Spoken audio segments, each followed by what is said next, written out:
அஸ்ஸலாமு அலைக்கும். நான் ஃபாரூக் அஹமத் ஷரீஃபுத்தீன் ஃபாத்திமா ரக்ஷானா. அக்கரைப்பற்றி பிறந்து 20 வருடங்கள் அக்கரைப்பற்றில் வாழ்ந்து அதன் பிறகு கடந்த 15 வருடங்களாக கொழும்பில் வசித்து வருகின்றேன். இந்த முறை உள்ளூராட்சி மன்ற தேர்தல் அறிவிக்கப்பட்டதிலிருந்து இன்று வரை இந்த உள்ளூராட்சி மன்ற தேர்தல் தொடர்பாகவோ அதில் போட்டியிடுகின்ற வேட்பாளர்கள் தொடர்பாகவோ எந்த ஒரு அரசியல் பதிவையும், ஒரு கட்சி சார்ந்த எந்த ஒரு அரசியல் பதிவையும் நான் எனது முகநூலிலோ எந்த பொது தளத்திலோ வெளியிடவில்லை. காரணம், நான் சம்பந்தப்படுகின்ற என்னுடைய ஊரில் போட்டியிடுகின்ற ஒருவர் என்னுடைய சகோதரர். அடுத்தது இன்னும் ஒரு கட்சியில் போட்டியிடுகின்ற வேட்பாளர், அவருக்கும் எனக்கும் ஏற்கனவே ஒரு வழக்கு நிலுவையில் இருக்கிறது. அது எல்லோரும் அறிந்ததே. அதனால் அந்த பிரச்சனையை நான் இறைவனிடம் பொறுப்பு சாட்டியிருந்தேன். அது தொடர்பாக மீண்டும் மீண்டும் நாங்கள் பேசுவது அல்லது அந்த நபர் தொடர்பாக பேசுவது அநாகரிகம் என்கின்ற ஒரே ஒரு காரணத்தினால் இதுவரை நான் முகநூலிலோ எந்த பொது தளத்திலோ அந்த கட்சி தொடர்பாகவோ அந்த கட்சியில் போட்டியிடுகின்ற வேட்பாளர்கள் தொடர்பாகவோ எந்த விதமான பதிவையும் நான் மேற்கொள்ளவில்லை. அந்த காரணத்தினால் எனது சகோதரர் இந்த முறை உள்ளூராட்சி மன்ற தேர்தலில் போட்டியிடுகின்ற பொழுதும் அவர் பற்றி கூட, அவருக்கு சார்பாக கூட நான் ஒரு பதிவையும் விடவில்லை. இந்த வரைமுறையை மிகுந்த சிரத்தையோடு நான் பேணிக் கொண்டு வந்தேன். இன்று இந்த தேர்தல் தொடர்பாக ஊரிலே இன்றைக்கு நான் ஒரு போஸ்ட் ஒன்றை பார்க்க நேரிட்டது. மரணித்தவர்களை பற்றி பேசக்கூடாது, அவர்கள் பற்றி, அவர்களுடைய வாழ்க்கை முறை, அவர்கள் வாழ்ந்த முறை, அவர்களுக்கும் எங்களுக்கும் இடையிலான விடயங்கள் எதுவாக இருந்தாலும் ஒருவர் மரணித்து விட்டால் அதை நாங்கள் மறந்து, அதை கடந்து, அவருடைய கபூரில் அவர் மரணிக்கின்ற பொழுது அவர் எவ்வாறான மனநிலையில் இருந்தார், அவருக்கும் இறைவனுக்குமான தொடர்பு எப்படி இருந்தது என்பது எங்களுக்கு தெரியாது. அதனால் நாங்கள் மரணித்தவர்களுக்கும் எங்களுக்கும் ஏற்கனவே ஏதாவது பிரச்சனை இருந்தால் கூட நாங்கள் அதை பற்றி மீண்டும் மீண்டும் கிண்டுவது அழகில்லை என்பதற்காக பெருந்தன்மையாக நாங்கள் நிறைய விடயங்களை மறந்து அவற்றை பற்றி பேசாது நாங்கள் கண்ணியம் பேணிக்கொண்டு வருகின்றோம். ஆனால் இன்றைக்கு ஒரு பதிவை நான் காண கிடைத்தது. குறித்த உள்ளூராட்சி மன்ற தேர்தல் தொடர்பாக ஊரில் நடந்து கொண்டிருக்கின்ற விடயங்கள் பற்றி அனைவரும் அறிந்திருப்பீர்கள். சில விடயங்கள் சட்ட ரீதியாக அணுகப்பட்டு அவை இந்த கேஸ் வந்து ப்ரொசீடிங்ஸ் இருக்கின்ற காரணத்தால் அது பற்றி பொதுவெளியில் பேசுவது தவறு, அது சரியாகாது என்ற ஒரே ஒரு காரணத்தினால் அதை சட்டத்தின் கையில் கொடுத்துவிட்டு நாங்கள் அமைதியாக இருக்கின்றோம். இதனை பயன்படுத்தி கொண்டு பலர் தங்களுடைய கற்பனை குதிரை எவ்வளவு தூரம் பாயுமோ அவ்வளவு தூரம் கதை, திரைக்கதை, வசனம் அனைத்தும் அமைத்து உங்களுடைய அரசியல் இலாபங்கள் அல்லது உங்களுடைய அரசியல் தேவைகளை நிறைவேற்றிக் கொள்வதற்கு என்னவெல்லாம் செய்ய முடியுமோ அதையெல்லாம் நீங்கள் செய்து கொண்டிருக்கிறீர்கள். அதையெல்லாம் நாங்கள் நேற்று காலையில் இருந்து இதை பார்த்து கொண்டுதான் இருக்கிறோம். இன்றைக்கு அது தொடர்பாக எந்த விதமான கருத்தை நாங்கள் சொல்ல போகவில்லை. ஏனென்றால் அது ப்ரொசீடிங்ஸில் இருக்கின்ற ஒரு கேஸ் என்பது. அதை அந்த உரிய கட்சிக்காரர்கள், அந்த கட்சி தொடர்பான வேட்பாளர்கள் அவர்களுடைய கட்சி ஊடாக பிரச்சார நடவடிக்கைகள் அனைத்தும் முடிவடைந்த நிலையில் அவர்கள் அதனை எப்படி அவர்களுடைய கருத்து பகிர்வை செய்ய போகிறார்கள் என்பது அவர்களிடம் விட்டுவிட்டு நாங்கள் அமைதியாக இருக்கின்றோம். இந்த இடையில் இந்த சந்தடி சாக்கில் இன்றைக்கு என்னால் ஒரு பதிவை பார்க்க முடிந்தது. மறைந்த முன்னாள் பாராளுமன்ற உறுப்பினர் செய்ஹிஸ்ஸதீன் அவர்களுடைய புதல்வர் அஸ்ஸுஹூர் செய்ஹிஸ்ஸதீன் அவர்கள் எங்களுடைய ஊரைச் சேர்ந்த ஒரு குளோபல் கம்யூனிட்டி ஆஃப் அக்கரைப்பற்று என்கின்ற முகநூல் தளத்தில் ஒரு பதிவை விட்டிருக்கிறார். அது இந்த உள்ளூராட்சி மன்ற தேர்தல் தொடர்பானது மட்டும் அல்ல. ஏற்கனவே இருக்கின்ற 2000ஆம் ஆண்டு நடந்த ஒரு பிரச்சனையை அவர் இங்கே கொண்டு வந்து அழகாக அதற்கு ஒரு சாயம் ஒன்று பூசி அதை நேற்று நடந்த சம்பவத்தோடு தொடர்பு படுத்தி பூசாத ஒரு சுவருக்கு வெள்ளை அடிக்க முயற்சித்திருக்கிறார். அந்த பதிவை நான் வாசிக்கிறேன், கேளுங்கள். அக்கரைப்பற்றில் 2000ஆம் ஆண்டு நடைபெற்ற பொது தேர்தல், அதில் சம்பந்தப்பட்டவர்கள் அதை பார்வையாளர்களாக நின்று பார்த்தவர்களுக்கு விளங்கினால் மட்டும் போதும் என்கின்ற காரணத்தால் நான் மேலதிக டீட்டெயிலுக்குள் அதில் போகவில்லை. 2000ஆம் ஆண்டு ஷேகு தங்களை தாக்கியதாகவும் தங்கள் வீட்டை உடைத்ததாகவும் தன்னை கற்பழிக்க வந்ததாகவும் ஒரு ஆசிரியை ஷேகுக்கு எதிராக அதாவுல்லாவுக்கு ஆதரவாக வழக்கு போட்டிருந்தார்.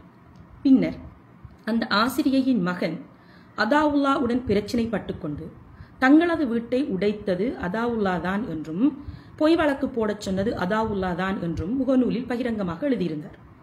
வீட்டில் இருந்த கண்ணாடி டிவிகளை உடைத்ததால் தான் போலீசார் வழக்கு பதிவார்கள் என்று அதாவுல்லாவே தனது கையால் உடைத்து ஷேகு மீது பழி போட்டார் என்று அவர் முகநூலில் எழுதியிருந்தார். 25 வருடங்களுக்கு பிறகு முன்னாள் மேயர் வீடு புகுந்து தன்னை தாக்கியதாக ஒரு ஆசிரியர் குற்றம் சுமத்தி வைத்தியசாலையில் படுத்து கிடக்கிறார். முன்னாள் மேயர் கைது செய்யப்பட்டு பிணையில் விடுவிக்கப்பட்டிருக்கிறார். முன்னாள் மேயர் யார் என்பதும் குற்றம் சுமத்திய அந்த ஆசிரியர் யார் என்பதும் எல்லோருக்கும் தெரியும். இதுதான் ஹுக்கும். மக்களே, ஒன்று மட்டும் ஞாபகம் வைத்துக் கொள்ளுங்கள், இங்கு ஒருவரும் சுத்தமில்லை என்று ஒரு பதிவிட்டிருக்கு.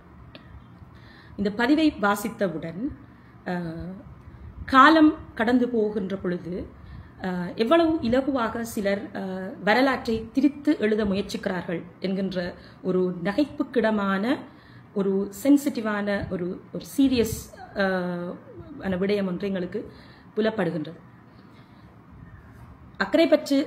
அக்கரைப்பற்றை சூழ இருக்கின்ற முஸ்லிம் காங்கிரஸ், ஸ்ரீலங்கா முஸ்லிம் காங்கிரஸுடைய அரசியலின் பின்னணி, அதன் வரலாறு தெரிந்த அனைவருக்கும் இந்த விடயம் தெரிந்திருக்கும்.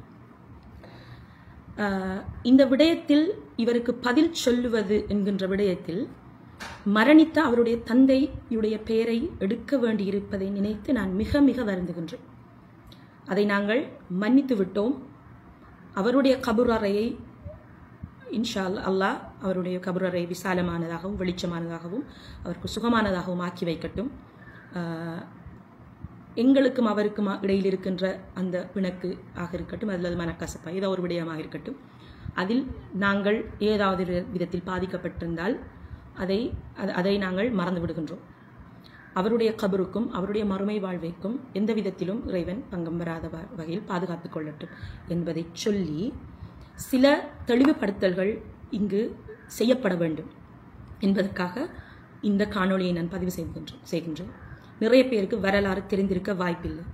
2010க்கு பிறகு பிறந்த பிள்ளைகளுக்கும் இந்த வரலாறு தெரிந்திருக்க வாய்ப்பில்லை. ஏனென்றால் மறைந்த தலைவர் மர்ஹூம் MHM அஷ்ரஃப் அவர்கள் மரணிப்பதற்கு முன்பு அவர் கடைசியாக அக்கரைப்பற்றில் நடத்திய தேர்தல் பிரச்சார கூட்டம், அக்கரைப்பற்றின் 70 மைதானத்துக்குள் நடந்த கூட்டம். எனக்கு வயது 11. அந்த அந்த அந்த 70 அந்த கிரவுண்ட் எங்களோட வீட்டுக்கு பக்கத்தில் இருக்கின்ற ஒரு கிரவுண்ட், அதில் நானும் இருந்தேன். அந்த கூட்டம் யாரால் கலைக்கப்பட்டது?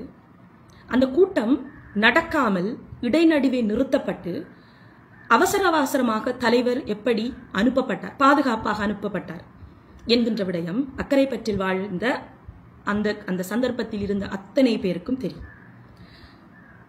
அந்த கூட்டத்தில் இருந்து வெளியேறி போன தலைவர் அவர்கள் அவருடைய மூக்கு கண்ணாடியை அங்கேயே விட்டு போயிருந்தார். என்னுடைய தந்தையார் அதை எடுத்து வந்து வைத்திருந்தார்.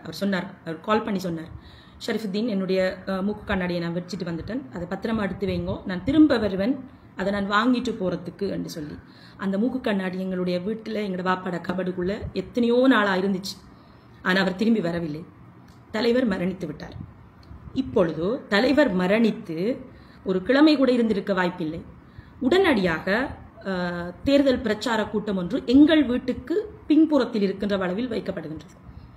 எங்கள் வீட்டுக்கு சரியாக பின்புறத்தில் இருக்கின்ற அளவில் வைக்கப்படுகின்றது. ஊருக்கே தெரியும் நாங்கள் ஸ்ரீலங்கா முஸ்லிம் காங்கிரஸினுடைய ஆதரவாளர்கள் என்று. தலைவர் MHM அஷ்ரஃப் அவர்களுக்கும் எங்களுக்கும் இடையிலான உறவு எவ்வளவு நெருக்கமானது என்பதும் அது எவ்வளவு என்னுடைய பாட்டனார் அவருக்கு ஆசிரியராக இருந்ததிலிருந்து அந்த தொடர்பு இருக்கின்றது என்பது எல்லாருக்கும் தெரியும். தெரியாதவர்கள் தலைவர் மர்ஹூம் MHM அஷ்ரஃப் அவர்கள் எழுதிய நான் எனும் நீ என்கின்ற புத்தகத்தில் இருக்கின்ற ஷரீஃபுத்தீன் சாருக்கு என்று அவர் எழுதியிருக்கிற கவிதையை போய் வாசித்து பாருங்கள். இருக்கட்டும். இந்த கூட்டம் நடைபெறுகின்றது. நான் 6ஆம் வகுப்பு படிக்கின்ற பிள்ளை. இதை பார்த்த சாட்சி நான். அந்த கூட்டம் நடந்த அந்த இரவுக்கான சாட்சிகளில் முக்கியமான சாட்சி நான். இந்த கூட்டம் நடந்து கொண்டிருக்கின்றது. நாங்கள் எல்லோரும் சிறுவர்கள் தூங்கிவிட்டோம். என்னுடைய தாயாரும் தந்தையாரும் எங்களுடைய பக்கத்து வீட்டுக்காரர் ஜலால் காக்கா என்று சொல்லுவார், அவரும் மரணித்து விட்டார். அவரும் எங்களுடைய வீட்டில் பின்னுக்கு இருக்கின்ற அந்த பிராந்தையில் இருந்து இந்த கூட்டத்தை அவர்கள் கேட்டுக்கொண்டிருக்கிறார். கூட்டத்தில் பேசுகிற கூட்டத்தில் அவர் கேட்டுக்கொண்டிருக்கிறார். இவர்களுடைய கூட்டம் நடக்கிறது. அதாவது ஷேக் இஸ்ஸுதீன் அவர்களுடைய பிரச்சார கூட்டம் அது நடந்து கொண்டிருக்கின்றது. இருக்கின்ற பொழுது சிலர் நாங்கள் என்னுடைய சகோதரி 2 சகோதரர்கள், என்னுடைய 2வது சகோதரர் ஸ்ரீலங்கா முஸ்லீம் காங்கிரஸ் ஆதரவான பிரச்சார கூட்டம் ஒன்றுக்கு பேச போய்விட்டார். என்னுடைய மூத்த சகோதரர் வீட்டில் இல்லை. நாங்கள் அந்த வீட்டில் இருந்தவர்கள் என்னுடைய சகோதரி, எங்களுடைய மாமாவுடைய பிள்ளைகள், ஒரு 8-10 பிள்ளைகள் இருப்போம். நாங்கள் அனைவரும் பாடசாலைக்கு போகின்ற பிள்ளைகள். திடீரென்று எங்களுடைய வீட்டின் கதவு உடைக்கப்படுகிறது. கதவை உடைக்கிறாங்க. உடைச்ச உடனே எங்களுக்கு வீட்டில் எல்லாருக்குமே தூங்குறதுக்கு தனித்தனி ரூம்ஸ் இல்லை. எங்களோட வீடு ஒரு 2 ரூம் இருக்கிற நீரால் பூசப்பட்ட பழைய வீடு. அந்த வீட்டுக்குள் எங்களுடைய பிள்ளைகள் 5 பேர், எங்களை வீட்டை சுற்றி இருக்கின்ற எங்களோட வீட்டை படிக்கிறதுக்கு கண்டு வருகின்ற அனைத்து பிள்ளைகளும், அப்படித்தான் ஷரீஃபுத்தீன் சாருக்கும் சௌபான் டீச்சருக்கும் அவர்களுடைய பிள்ளைகள் அல்லாத ஏனைய பிள்ளைகள் எங்களோட வீட்டில் பாடசாலைக்கு போகின்ற, நீங்கள் சொல்லுகிறது போல அந்த ஷௌபான் டீச்சர் வேலைக்கு வைக்கின்ற பிள்ளைகள் அல்ல, அவர்கள் படிக்க வழி இல்லாத பிள்ளைகளை என்னுடைய தாய் தகப்பன் ஊருக்கு தெரியும். எங்கேயாவது போகும் பொழுது யாராவது வீட்டில் படிக்க வசதி இல்லை, படிக்க வழி இல்லாமல் யாராவது ஒரு பிள்ளை இருந்தால் அந்த பிள்ளைகளை எங்களும் தாய் தகப்பன் கூட்டிக் கொண்டு வந்து விடுவார்கள். 2 பேருடைய அரசாங்க சம்பளத்தில் தங்களது 5 பிள்ளைகளோடு சேர்த்து ஊரில் இருக்கின்ற எத்தனையோ பிள்ளைகளை வளர்த்தவர்கள் தான் எங்களுடைய தாய் தகப்பன். அது கல்வியின் வாசம் அறிந்தவர்களுக்கு விளங்கும், அது தெரியாதவர்களுக்கு எங்களால் விளங்கப்படுத்த முடியாது. இருக்கட்டும். இந்த எங்களுக்கு அறை வசதிகள் இல்லாதால் பொம்பளை பிள்ளைகள் மட்டும் அந்த இருக்கிற ஒரே ஒரு ரூமை யூஸ் பண்ணுவாங்க. உமா பாப்பாக்கு ஒரு ரூம், சின்ன பிள்ளையான நானும் என்னுடைய கடைசி சகோதரன் உமா பாப்பாவோட தூங்குவோம். மிச்ச ஆம்பளை பிள்ளைகள் எல்லாருமே வந்து எங்களோட ஹாலுக்குள்ள மொத்தமா பாயை விரிச்சு போட்டு அவங்க படுப்பாங்க. அப்ப அந்த தொங்கல்ல இருந்து இந்த தொங்கல் வரைக்கும் பிள்ளைகள் தூங்கும். கதவை யாராவது அடிச்சுடைச்சா அந்த தொங்கல்ல இருக்கிற பிள்ளைக்கு தான் அடிபாடு. என்னுடைய மாமாவுடைய மகன் தொங்கலை படித்திருந்தார், இடிச்சு உடைச்சாங்க. பயந்து போய் எழும்பினாங்க பாதி பேர். உள்ளுக்கு வந்து இந்த ஜலால் காக்கா இருந்த அந்த மீட்டிங் கேட்டுக்கொண்டு இந்த ஜலால் காக்காவை வந்து அடிச்சான். அடிச்சு அவருக்கு வாயால ரத்தம் வருது. நான் என்னுடைய கண்ணால பார்த்தேன். எனக்கு முதல்ல அது ஜலால் காக்காண்டு விளங்கல்ல, அது ஆக்கில் காக்காண்டு தான் நான் நினைச்சேன். என்னுடைய மூத்த சகோதரர் டாக்டர் ஆக்கில் அஹமத் ஷரீஃபுத்தீன் அவர் என்று தான் நான் நினைச்சேன். ஏன்னா அந்நேரம் ஆக்கில் காக்காவும் ஒரு நான் தூங்குற நேரம் காக்கா ஒரு ஒயிட் டிஷர்ட் போட்டிருந்தது எனக்கு தெரியும். நான் காக்கான்னு நினைச்சு நான் கத்தினேன். எல்லாரும் அழுதாங்க. வாயால ரத்தம் வழிந்து ஒயிட் டிஷர்ட்ல ரத்தம் வழிந்தது நான் என்னுடைய கண்ணால பார்த்தேன். அந்த நேரத்தில் முன்னாள் பாராளுமன்ற உறுப்பினர் அதாவுல்லா அவர்களுடைய ஆட்கள் அங்கே இருக்கவில்லை. இந்த அடிச்சு இழுத்துக்கு போறாங்க. மீட்டிங் என்ன நடந்த எங்களுக்கு விளங்கல. அடிச்சு இழுத்துக்கு போய் அந்த மீட்டிங் நடந்த ஸ்டேஜில் மைக்கில் அவங்க சொல்ற மைக்கில் சத்தம் கேட்குது.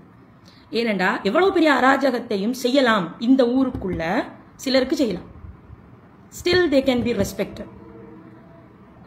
அது ஒரு ஒரு கடும் ஒரு துக்ககரமான விஷயம். அந்த ஸ்டேஜில் ஜலால் காக்காவை பிடிச்சி நிப்பாட்டி நான் என்னுடைய காதால் கேட்டுக்கிட்டு இருந்த விஷயம் இது. ஒரு கன்னை கொடுத்து, ஒரு கன், சரியா, எவ்வளவு பாரதூரமான விஷயம். அந்த கன்னை அந்த ஹேங்கர்சீஃபால பிடிச்சி அவங்க கொடுத்ததாக நிறைய பேர் பிறகு வந்து எங்களோட வீட்டை கதைக்கிற நேரம் சொன்னாங்க. கொடுத்து சொல்லு, இதை ஷரீஃபுத்தீன் சார் அவர்கள் தான் தந்தார், என்ன கொலை செய்ய சொல்லி தந்தார் என்று சொல்லண்டா என்று சொல்லி அடிக்கிறாங்க. அல்லாஹ் ஜலால் காக்காவுக்கு மேலான சொர்க்கத்தை கொடுக்கட்டும், அந்த மனுஷன் கடைசி வரைக்கும் இல்லை என்று தான் சொன்னார். ஷரீஃபுத்தீன் சார் தெரல் அண்ட் கூட இருக்கிறவர் சொன்னார், ஏண்டா அடிபட்டு சாகுறாய், இது சத்தியம், ஏண்டா அடிபட்டு சாகுறாய், வாங்கி போட்டு ஓம் ஷரீஃபுத்தீன் சார் தான் தந்தன்னு சொல்லி கூட செல்லண்டா என்று அந்த ஸ்டேஜில் இருந்த அத்தனை பேரும் சொன்னது இந்த ஊருக்கு மைக்கில் கேட்டது. நான் கேட்டுட்டு இருந்தேன். எனக்கு ஒரு அட்வென்ச்சரஸ் மூவி பார்க்குற மாதிரி தான். அரசியல் என்கிறத நாங்கள் உள்ளூட்டுக்குள்ளே இருந்து பார்த்திருக்கோம். இந்த தத்துக்குட்டிகள் கிளாஸில் இருக்காமலுக்கு கிரவுண்டுக்குள்ளே நின்றாக்கள் எல்லாரும் அரசியலில் வீட்டுக்குள்ளே என்ன அரசியல் நடக்குது, வாப்பா என்ன அரசியல் செய்கிறாரு விளங்கிக் கொள்கிற சக்தி இல்லாமலுக்கு, வகுப்பறையில் கூட இருக்காமலுக்கு வெளியில் சுற்றி திரிஞ்சாக்கள் எல்லாம் இப்போ எங்களுக்கு அரசியல் பாடம் எடுக்க வராங்க. நாங்கள் இதெல்லாம் லைஃப்பில் பார்த்து தான் வந்திருக்கோம். ரைட். கடைசி வரைக்கும் ஜலாலுக்காக ஒத்துக்கொள்ளல. அவர் ஏழாத கட்டத்துக்கு அவர் அந்த கையில் அவர் அடித்து அவர் தாக்கப்பட்டுட்டார். அவர் கையில் இருக்கிற அந்த கன்னை வாங்கி எடுக்கிறார். வாங்கி எடுக்க புடின்னு சொல்லி கொடுக்க அவர் கண்ணை பிடிச்ச உடனே அவர் சொல்றாரு, அந்த தலைவர், அந்த கூட்டத்தில் பிரமுகர், முதன்மையான பிரமுகர், அவர் மைக்கில் சொல்றார், இத்தனை நாளும் என்னுடைய இளைஞர்களை நான் எனது கட்டி வைத்திருந்தேன், இன்றைக்கு என்னுடைய இளைஞர்கள் கட்டை நான் அவிழ்த்து விடுகிறேன், அவர்கள் ஷரீஃபுதீன் சாருடைய வீட்டுக்கு போய் என்ன செய்தாலும் எனக்கு பிரச்சனை இல்லை என்று பகிரங்கமாக மேடையில் சொன்னார். நான் கேட்டுக்கொண்டிருந்தேன். இது சொன்னதுதான் தாமதம். அந்த மீட்டிங்ல இருந்த அவ்வளவு பேரும் என்ற ஒரு சத்தத்தோட எங்களது வீட்டை நோக்கி ஓடி வந்தாங்க. என்னுடைய வீட்டுக்கு முன்னுக்கு இருந்தது என்னுடைய தாயினுடைய சகோதரர், என்னுடைய தந்தையுடைய சகோதரி, அவர் கல்யாணம் முடிச்சிருந்த என்னுடைய மாமா. அவரை வீட்டிலிருந்து முதல் ஜலால் காக்காவை இவங்க அடிக்க வந்த இழுத்துக்கு போனதோட அவர் உடனே போலீஸுக்கு கால் பண்ணி வாய்ஸுக்கு இன்ஃபார்ம் பண்ண இந்த நடுவில் தான் இந்த ட்ராமா எல்லாம் நடந்து, அதாவது இவங்களுக்கு நாம என்ன செஞ்சாலும் கேட்க பார்க்க ஆள் இல்லை, இவங்களுக்கிட்ட பரம்பரை சொத்து இல்லை, இவங்களுக்கு அதிகாரம் இல்லை, இவங்களுக்கு சப்போர்ட்டிவா இருந்த ஒரே ஒரு ஆள் மறைந்த தலைவர் மர்ஹூம் MHM அஷ்ரஃப் அவர்களும் இல்லை, இனி இவங்களுக்கு நாதி இல்லை, நாம அடிச்சு மகத்தாக்கி இவங்களை இந்த ஊருக்குள்ள புதைச்சாலும் கேட்க ஆள் இல்லைங்கிற கர்வத்துல செஞ்சாங்க. இறைவன் இருக்கிறான் தானே, இறைவன் பார்த்துக்கிறீங்க.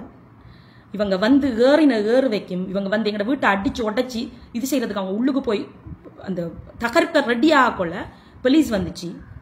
கூடவே இப்படி ஒரு பிரச்சனை நடக்குது என்று தெரிஞ்சு அங்க அதாவுல்லா அவர்களுடைய மீட்டிங்குக்கு நியூஸ் பேய்த்து அங்கிருந்து அதாவுல்லோடைய ஆக்களும் அவரும் வந்து ஏறினாங்க. இது எல்லாமே ஒரு இடத்த வந்து அவரது ஒரு கைகலப்பு நடக்க கொள்ள போலீஸ் வந்து அவரத்தை நின்ற ஆக்கள் முழுப்பறையும் அள்ளி போனாங்க. அவர்களுடைய வாகனங்கள் ஆக்கள் இது நடந்தது அள்ளிட்டு போனாங்க.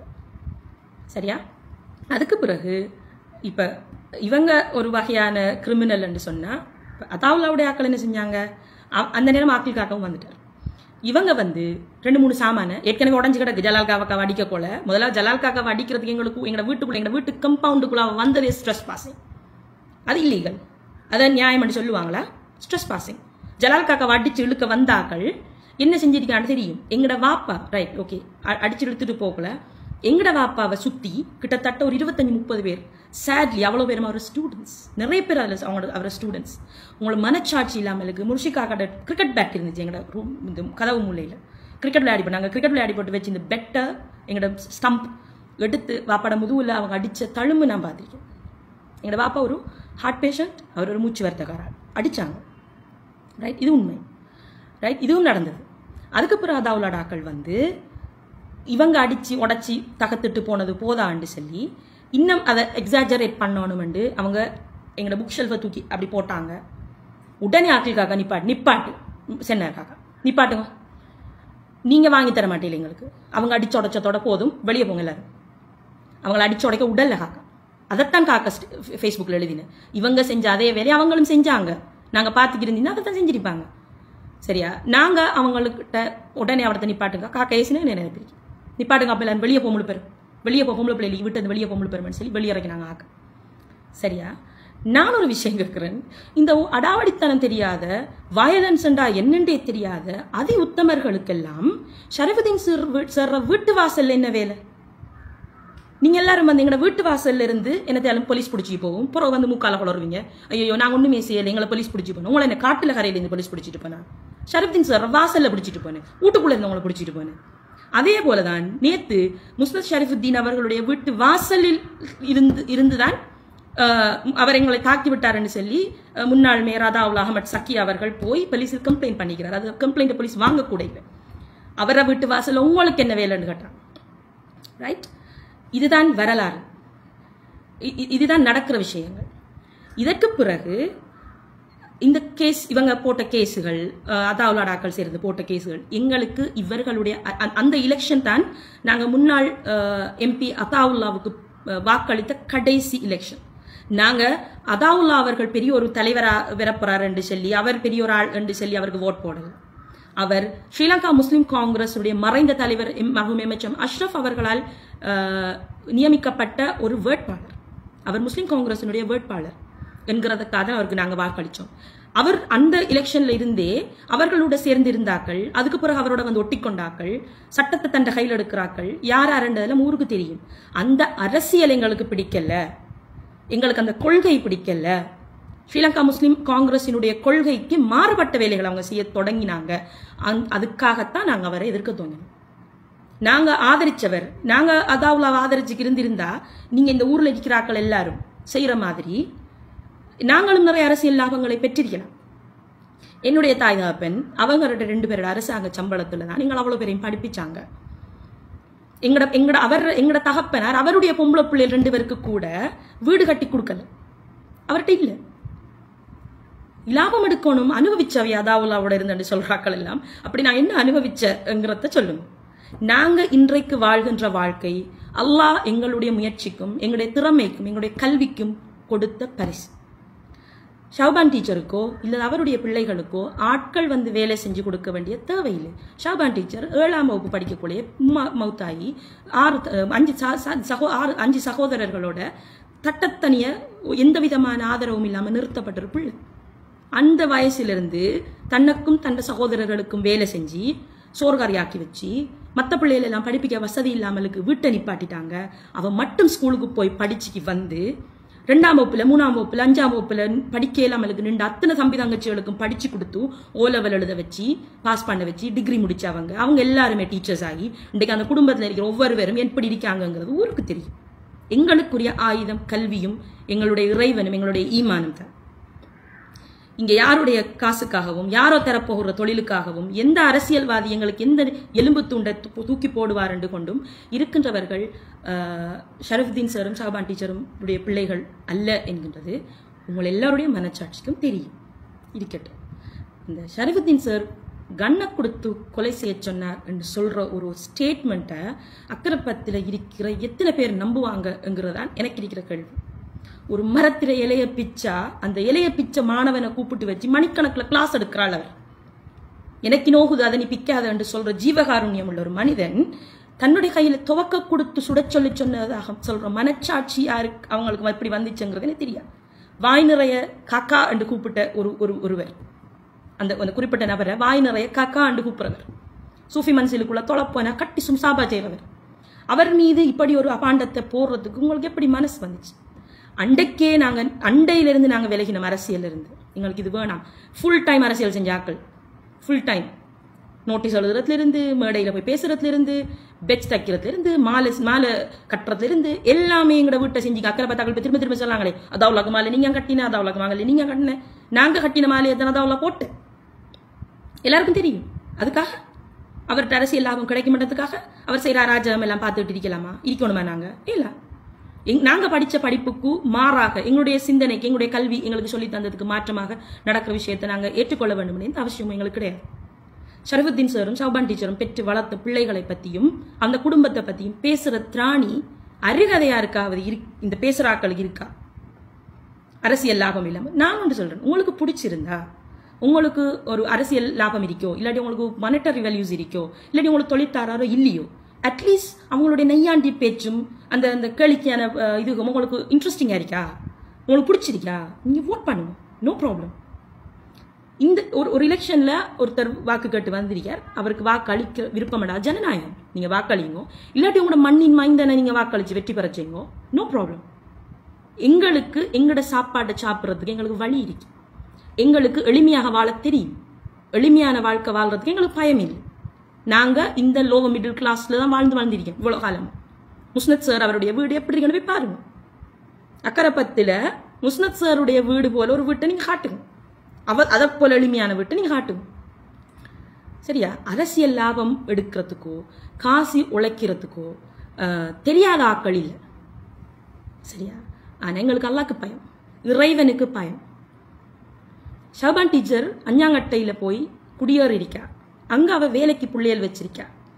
ஏன் ஷாபான் டீச்சருக்கு அக்கரைப்பத்தில் மிடில் ஆஃப் அக்கரைப்பத்தில் அவ்வளவு பெரிய ஒரு வளவு மூடும் இருக்க போல யாரு போவா? அங்க இருக்கிற வீட்டு வளவை வித்து போட்டு அஞ்சாங்கட்டைக்கு பின்தங்கின ஒரு ஏரியாவுக்கு ஏன் போகணும்? அது என்னுடைய வாப்பாவுடைய ஹாஜத். அவர் சொன்னார், நான் மரணிச்சாலும் நான் இருப்பேன், சில நேரம் இல்லாம இருப்பேன்.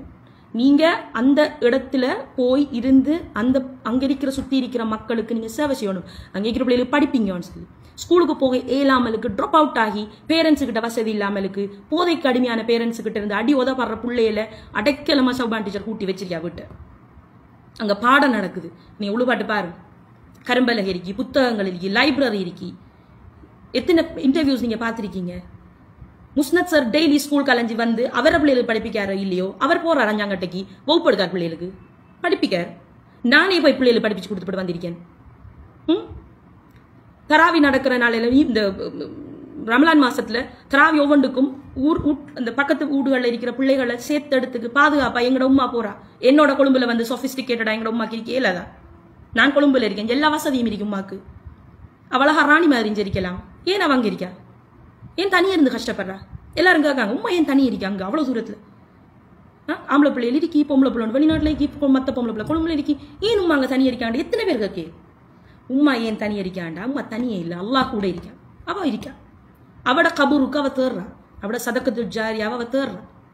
தன்னுடைய சொந்த வீட்டு வளம் 9 பொம்பளை பிள்ளைகள் இருந்துச்சு இருக்கேன் எங்கட வாப்பட வாப்பாக்கு. என்னுடைய தந்தை முப்புலவர்மணி ஆமு ஷரீஃபுத்தீன் அவர்கள் அந்த 9 பிள்ளைகள் இருக்கக்குள்ளேயே அவருடைய வளவை தானமாக ஒரு பாடசாலைக்கு கொடுத்து, இன்னொரு வளவை ஒரு பள்ளிவாசலுக்கு கொடுத்து, பாக்கியத்து சாலியா மோஸ்ட் எல்லாருக்கும் தெரியும் மருதமனையில இருக்கு, ஒரு ஸ்கூலுக்கு கொடுத்தாரு. இப்ப அது புலவர்மணி ஆமு ஷரீஃபுத்தீன் வித்யாலயம் என்று பேர் வச்சுக்காங்க. இப்ப அவர் மௌத்தானத்துக்கு போறோம். இதுதான் எங்களுக்கு தெரிஞ்ச ஆசிரியமும் எங்களுடைய மாணவர்களுக்கும் எங்களுக்குமான உறவு. மாணவர்கள் சேர்ற விட்டு என்ன செய்யறாங்கிறதுக்கு பதில் விளங்குற அளவுக்கு ஆழமான சிந்தனையும் அப்படி ஒரு லைஃப் ஸ்டைலும் உங்களுக்கு தெரிஞ்சுக்க வாய்ப்பு இல்லை. ரைட்? அராஜகமே தெரியா, எங்களுக்கு அராஜகமே தெரியான்னு சொல்லி இப்ப பழசா உங்களோட ஏற்கனவே இருக்கிற கழிவுகளை எங்க போய் கொட்டுறோன்னு தெரியாம இருக்கிறார்கள். உங்களோட அராஜகம் தாங்க ஏழாமலுக்கு தான் 2000ஆம் ஆண்டு உள்ள குட்டிகளுக்கு ஆபத்து வந்துடப்படாது. நாங்க இந்த இன்சிடென்ட் நடந்ததுல இருந்து வாப்பாவை அக்கரைப்பத்து ஹாஸ்பிட்டல் ஒன்றில் அட்மிட் பண்ணினா உயிராபத்து ஏற்பட வாய்ப்பு இருக்கின்றதுக்காக அவர் பாலமனையில் ஒரு ஹாஸ்பிட்டல் அட்மிட் பண்ணியிருந்தோம் நாங்க. சரியா? வாப்பாக்கு அந்த ஆயின்மெண்ட் ஒரு பாக்ஸ் நிறைய அந்த ஆயின்மெண்ட் பூசின ஞாபகம் எனக்கு இருக்கு. முதுகுல அந்த ஆயின்மெண்ட் நான் பூசிருக்கேன் வாப்பாக்கு. எத்தனை மாசம் எனக்கு ஞாபகம் இருக்கு. அது பிறகு அந்த எலெக்ஷன் நடக்க போகுது. எலெக்ஷன் நடக்கக்குள்ள அவங்க பகிரங்கமா டிக்ளேர் பண்ணாங்க, இந்த முஸ்லிம் காங்கிரஸ் கதை அக்கரைப்பட்டில் இப்போதையோட முடிஞ்சு முஸ்லிம் காங்கிரஸ் உடைய கதை. இனிமேல் இண்டையில இருந்து தேர்தல் நடக்க முடியும், ரிசல்ட் வரும், நீங்க எல்லாரும் ஷாப்பிங் பேக்கோட ரெடி ஆயிருங்க ஊரை விட்டு ஓடி போறதுக்கு. ஏன்னா நீங்க பாதிதானே அக்கரைப்பத்து, உங்களோட வாப்பா அக்கரைப்பத்து இல்லையே. அது ஒரு விஷயம். எங்களை அக்கரைப்பத்தா ஏற்றுக்கொள்ள மாட்டாங்க, அக்கரைப்பத்தில் இருக்கிறாங்க. சரியா? நாங்க அதுக்கு பிறகு ஒவ்வொரு நாளும் சரியா எங்கட வீடும் எங்கட சாட்சிட வீடும் பக்கத்துல அந்த மதில் நடுவில் இருக்கிற அந்த மதிலோட பின் துண்டை உடைச்சு போட்டு பகலைக்கெல்லாம் நாங்க வீட்டரிப்போம். மகரிபானா லைட்லாம் மூவ் பண்ணி போட்டு நாங்க மெதுவா பின் பழியால போய் சாட்சிட வீட்டை லைட்டும் போடாமலுக்கு லைட் இருக்க மாட்டா தட்டு தடுமாறி மெதுவா கதவை திறந்துக்கு போய் இரவையில நாங்க அங்க தூங்கிருக்கோம். எங்கட சொந்த ஊர்ல, நாங்க பிறந்த ஊர்ல. அவ்வளவுதான் இந்த ஊர்ல அந்நேரம் கோலோச்சிக்கு இருந்த அரசியல்வாதிகள் எங்களுக்கு கொடுத்த பாதுகாப்பு. நாங்க தூங்குவோம் ரோட்ல வந்து நின்று, எங்கட வாசல்ல நின்று எங்கட உம்மாக்கு எங்கட வாப்பாக்கெல்லாம் ஊத்த பேச்சால ஏசுவாங்க. காடையர்கள் அவங்க எல்லாம் மாறி வானத்துல இருந்து இறங்கின வானவர்களா நான் கேட்டிருக்கேன். காடையர்கள் ஏசிருக்காங்க. பிறகு உம்மாவும் வாப்பாவும் போஸ்டல் ஓட் போட்டு இந்த எலெக்ஷன் ரிசல்ட் எப்படி வருமோ தெரியாது, உள்ள குட்டி இருக்கி நம்மளை நம்பி ஊர்பாட்ட புள்ளி இருக்கி அவ்வளவு பேரையும் எங்களை கூட்டி எடுத்துக்கிட்டு அது எலெக்ஷனுக்கு முந்தின நாளே மருதமனைக்கு எங்களோட மாமா அப்பாவும் எங்களை கூட்டிட்டு போயிட்டாங்க. அங்க இருந்தது ஆக்கில் காக்காவும் முஸ்னத் காக்காவும் எங்களோட மாமாட பிள்ளைகள் 2 பேரும். ஏனண்டா ஆக்கில் காக்கா சொன்னார், ஏன் நான் பயப்படணும், விரட்டு மவிய பாப்போம், நீங்க சின்ன பிள்ளைகளை கூட்டிட்டு நீங்க போங்க, பொம்பளை பிள்ளைகளையும் சின்ன பிள்ளைகளையும் கூட்டிட்டு போங்க, நாங்க இருக்கமென்னு சொல்லி ஆக்கில் காக்காவும் முஸ்னத் காக்காவும் எங்களுடைய மாமாட பிள்ளைகள் சஜாத் மச்சானும் சனுஸ் மச்சானும் அங்க இருந்தாங்க. எலெக்ஷன் ரிசல்ட் வந்துச்சு. அதுக்கு பிறகுதான் நாங்க வந்தோம். ஒருவேளை ஜலால் காக்கா இவர் அவங்க அடிக்க அடி தாங்க இல்லாமலுக்கு ஷரீஃபுத்தீன் சார் தான் எங்களுக்கு இந்த தோக்க தந்து செல்லிருந்தாருன்னு சொன்னா இது எவ்வளவு பெரிய கோர்ட் கேஸ். எங்களோட வாப்பாட நிலைமை என்ன ஆகிருக்கு, உங்களோட அவதூறு. அதுக்கு பிறகு இந்த எலெக்ஷன்ல அவங்க வென்று இருந்தாங்கன்னு சொன்னா ஹுக்கும் என்ற ஒரு வேர்ட் கடைசியில் யூஸ் பண்ணிருக்காரு. ஹுக்கும் என்னன்னு தெரியுமா? எவ்வளவு ஆளுமை இருந்தும் அறிவு மண்டைக்குள்ள அவ்வளவு அறிவு இருந்தும் கடைசி வரைக்கும் சிலருடைய அரசியல் அபிலாஷைகள் நிறைவேறாமலே போகுது பார்த்தீங்களா? அதுதான் ஹுக்கும். அத்தோட இந்த அரசியல் நாங்க முஸ்லிம் காங்கிரஸ் அரசியல் ஸ்டார்ட் பண்ணக்கோல 89ஆம் ஆண்டு நான் பிறந்த வருஷம் அக்கரைப்பத்திலிருந்து எங்கட வீட்டை இந்த காங்கிரஸ் கட்சிக்காக, அதாவது மறைந்த மர்ஹூம் ஷேக் இசுதீன் அவர்களுக்காக ஃப்ரீயா ஃப்ரீயாக அந்த வீட்டை கொடுத்து போட்டு பிள்ளைகள் எல்லாம் எடுத்துக்கிட்டு இறக்காமல் அஷ்ரக்கில் படிப்பிச்சிருந்தாங்க எங்களோட அம்மா. அங்கே நாங்கள் வாடகை கொடுத்து வீட்டில் இருந்தோம். வாடகை வீட்டில் அங்கே இருந்தோம். நாங்கள் சொந்த காசு வாடகை கொடுத்து வச்சிருந்தோம். இந்த வீடு ஃப்ரீயாக போகுது. இதுதான் தன்னலம் பார்க்காத அரசியல்ங்கிறது தெரியுமா? உங்களுக்கு எல்லாம் தெரிஞ்சிக்க வாய்ப்பு இல்லை. அதுதான் நாங்கள் செஞ்சது. ஆனால் நாங்கள் திரும்பி வரக்குள்ள எங்களோட வீடு எப்படி அவங்க வச்சிருந்தாங்க, ஈவன் மீட்டர் பாக்ஸுக்குள்ள கூட உடைச்சிருந்தாங்க மீட்டர் பாக்ஸை. அந்த மீட்டர் பாக்ஸை உனக்கு தாங்கன்னு சொல்லி எங்களோட வாப்பா எத்தனை வருஷமா சீதிக்கு அலைஞ்சாருங்கிறதும் எல்லாருக்கும் தெரியும். நடந்து வந்த எப்போ எங்க வாப்பா எங்களுக்கு ஏலாதா ஒரு எங்களுக்கு பலம் இருந்தா, அரசியல் பலம் இருந்தா போய் அதை சரியாக்கி எடுக்கிறதுக்கு நாங்கள் கஷ்டம்தான் பட்டோம். அதுக்கு பிறகு நாங்கள் இந்த ஊரில் வந்து இருக்கோம். இவ்வளோ காலம் அக்கரைப்பதில் இருந்திருக்காங்க. சருதீன் சார் எப்படி பிள்ளைகளை படிப்பிச்சாரு, எப்படி பிள்ளைகளோட எப்படி இருந்தார், எப்படி உதவி செஞ்சார், எவ்வளோ பேருக்கு என்னையெல்லாம் செஞ்சார், ஷாபான் டீச்சர் என்ன செஞ்சாங்கிறதெல்லாம் உங்களுக்கு தெரிஞ்சும் உங்களுக்கும் கூட அரசியல் செய்யணுமன்றதுக்காக கண்ட மாதிரி கதைக்கிது. இது நடந்த உண்மை. நான் சாட்சி. நீங்கள் எப்பயோ நடந்த ஒரு விஷயத்த இந்த இடத்துக்கு வந்த காரணத்தால் உங்களோட வாப்பாவை பற்றி கதைக்க வேண்டிய கட்டாயம் எனக்கு வந்திருக்கு. எங்கட வாப்பாவும் மரணிச்சிட்டார், உங்களோட வாப்பாவும் மரணிச்சிட்டார். எங்கட வாப்பா உயிரோடு இருந்தா கூட அவர் இப்போ கேட்டால் அவருக்கு அந்த கஷ்டத்தை அவர் அந்த அந்த கிரட்ஜ் அவர் வச்சிருக்க மாட்டார். உங்களோட வாப்பா வருத்தம் அறிக்கக்குள்ள கூட மவுத்தான நேரம் கூட எங்களோட உமா வந்து எங்களோட உமா சொல்லுவா, அவள் என்னோட ஸ்டாஃபாக இருந்து எங்களோட உமா லாஸ்ட்டாக வந்து ஏன் நான் உங்களோட சகோதரியை நான் கதைச்சி நாங்கள் we are in good relationship. இதெல்லாம் மறக்கணும்னு நினைச்சிட்டு நாங்கள் இருக்கோம். நாங்கள் அமைதியாக இருக்கோம்ங்கிறத ஒரு துருப்புச்சீட்டா பயன்படுத்திக்கிட்டு இதே பிரச்சனையை பற்றி நீங்கள் ஏற்கனவே ஒரு தரம் என்னோட கதைச்சிருக்கீங்க ஃபேஸ்புக்கில். இதே பிரச்சனையை ஏற்கனவே இந்த அதாவுல் அஹமத் சக்கி அவர்கள் எனக்கு ஒரு அவதூறு சொன்ன டைம்ல இந்த பிரச்சனையை தூக்கிட்டு வந்து இதே அஸ்ஹூர் பேசினார். அன்னரம் நான் அவர்கிட்ட சொன்னேன், நாங்க அப்படி ஒரு கேஸ் போட்ட நீங்க சொன்னீங்கன்னு சொன்னா ப்ரூவ் பண்ணலடா, நாங்க பகிரங்கமா மன்னிப்பு கேட்கணும்னு சொன்ன நேரம் அவர் சொன்னார், நான் அது கேள்விப்பட்டது எனக்கு உண்மையான தெரியா சொல்லி அதோட நிப்பாட்டுங்க. நான் சார் ஓகே, நீங்க கேள்விப்பட்டதால சொல்றீங்க, அப்படி நடக்கல. நாங்க உங்களுக்கு அப்படி கேஸ் போட்டிருந்தா நீங்க வந்து சொல்லுங்க எங்ககிட்ட, அதை ப்ரூவ் பண்ணுங்க, நாங்க மன்னிப்பு கேட்கும். அவர்த்த அமைதியா இருந்துட்டு இப்ப திருப்பி ஒரு சந்தர்ப்பம் வரக்கொள்ள வந்து அதே விஷயத்தை திருப்பி கொண்டாந்து நீங்க போட்டு உங்களுடைய வாப்பாவை பத்தி கதைக்க வேண்டிய துர்ப்பாக்கியமான ஒரு நிலைமைக்கு அந்த கட்டத்துக்கு நீங்க என்ன கொண்டாந்து வச்சிருக்கீங்க. அல்லாஹ் உங்களுடைய வாப்பா மன்னிச்சு கொள்வாராக, அதுக்காக மன்னிச்சு கொள்வாராக. அதுக்கு நான் என்னுடைய வேறு வழி இல்லாம தான் நான் அந்த விஷயத்தை எடுக்கேன். ஸோ உண்மைகளை பற்றி இதை பற்றி பேச தொடங்கினோம்னு சொன்னால் இது வரலாறு எல்லாருக்கும் தெரியாத காரணத்தால் இதை பதிவு செய்ய வேண்டியிருக்கி. நீங்கள் இதான் சான்ஸ்ன்னு சொல்லி வந்து ஒரு பொதுவான ஒரு தளத்தில் நீங்கள் வைக்கிற குற்றச்சாட்டுக்கள் அல்லாவுக்கு பயந்துக்கோங்க. நீங்கள் அல்லாவுக்கு பயந்துக்கோங்க. இறைவன் எல்லாத்தையும் பார்த்துட்டு இருக்கான். எல்லாருக்கும் மான பதில் இப்போ நிறைய பேருக்கு அதுக்குரிய பதில் கிடைச்சி தானே இருக்கி. அரசியல் பலம் இழந்து அதிகாரம் இழந்து எல்லாரும் எப்படி இருக்காங்கன்னு தெரியும். சரியா? அதுதான் ஹுக்கும். சரியா? ஷரஃபுத்தீன் சாருடைய ஷாபான் டீச்சர் குடும்பத்துக்கும் அவர்களுடைய பிள்ளைகளுக்கும் இறைவன் இருக்கிறான். எங்களுக்கு எவ்வளவு கஷ்டமான நிலைமைக்கு நாங்கள் போனாலும் ரோட்டிலையாலும் எங்களுக்கு கௌரவமாக வாழ எங்களுக்கு ஏலும். சொந்தமாக உழைச்சி சாப்பிட்டுக்கிட்டு கௌரவமாக வாழ எங்களுக்கு ஏலும். நாங்கள் அரசியல் பேசுகிறோம்டா அது முழுக்க முழுக்க மக்களுக்காகத்தான். சரியான அரசியலுக்கு கீழே நம்ம இருக்கணுங்கிற அந்த கர்வம் தான் மேபி. சரியா? கண்ட அரசியல் எல்லாம் நடக்கக்கூட, அராஜகம் பிடிச்ச அரசியல் நடக்கக்கூட, படிச்ச நாம அதுக்கு கீழே இருக்கலாமா? அந்த யோக்கியத்தில் நாங்கள் பேசுகிறோம். அது உங்களுக்கு பிடிச்சிருந்தா பாருங்க, இல்லாட்டி மக்கள் ஓட் போட மாட்டாங்க, அவங்க தோற்கடிக்கப்படுவார். நாங்கள் எங்களோட வேலையை பார்க்க போய்க்கிறோம், அடுத்த வேலையை பார்க்க நாங்கள் போய்க்கிறோம். அவ்வளோதான் எங்களுக்கு வாழ்க்கை, சிம்பிள். நாங்கள் கடக்க நாளைக்கு இங்கே இருக்கிறதில்ல. நாங்கள் கோட்டை கொத்தளங்கள் கட்டி இந்த காலாகாலத்துக்கு நாங்கள் வாழ்றதில்ல. எங்களுக்கு கோட்டைகள் கொத்தளங்கள் எங்கே கட்டப்பட்டிருக்கின்றது எங்களுக்கு தெரியும்.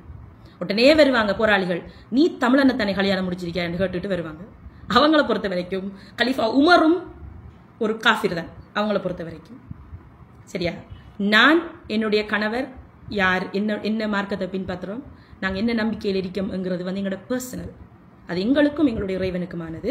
அதை நாங்கள் பார்த்துக்கிறோம். இந்த பர்சனல் அட்டாக் பண்ணிக்கா அவள் என்று சொல்லி வாராக்கள் இருப்பாங்க. ஏன் அவங்களுக்கு தெரிஞ்ச அரசியல தான் அவங்க சொல்ல வருவாங்க. நாங்கள் எல்லாம் எப்பெல்லாம் அரசியல் பேச வருகிறோமோ அப்பெல்லாம் வருவாங்க, கிளம்பி அடிச்சுக்கிட்டு இதை பற்றி பேசுறதுக்கு வருவாங்க. அவங்களுக்கு எல்லாம் விளக்கம் சொல்லி எங்களுக்கு நேரம் இல்லை. இந்த தெளிவுபடுத்தல் வந்து செய்யப்பட வேண்டிய தெளிவுபடுத்தல்ன்றதுக்காகத்தான் இந்த பதிவு.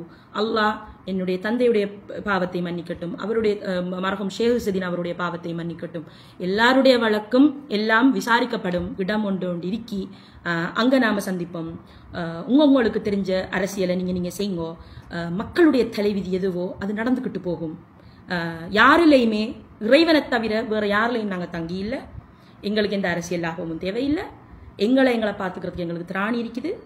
ஆகையால உங்களுடைய கேவலமான அரசியலை யாரெல்லாம் கேவலமான அரசியல் செய்கிறாங்களோ, கருத்து சுதந்திரத்தை பறிக்காங்களோ, ஒருவர் மீட்டிங் நடத்துறதுக்கு சொந்த மாமாட விட்டு வளவை யூஸ் பண்ணப்படா, சொந்த மாமா தாய் மாமன் விட்டு வளவை யூஸ் பண்ணப்படாண்டு வேற ஒருத்தர் வந்து அடியாள்களை வச்சு நீ வளவு கொடுத்தேன்டா உனக்கு இருக்கி என்று சொல்ற அரசியல் தான் நக்கரப்பத்தில் நடந்துக்கிறீங்க.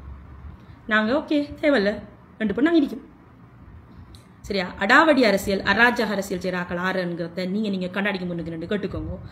முஸ்னித் ஆசிரியர் யாருங்கிறது ஊருக்கு தெரியும், ஷரீஃபுத்தீன் சார் யாருங்கிறது ஊருக்கு தெரியும், நாங்கள் எல்லாம் யாருங்கிறது அல்லாஹ்க்கு தெரியும். அல்ஹம்துலில்லாஹ், அல்லாஹ் போதுமானவன். உங்களை எல்லாருக்கும் அல்லாஹ் நேர் வழியை காட்டட்டும். மற்றவங்களும் உங்களோட லாபங்கள்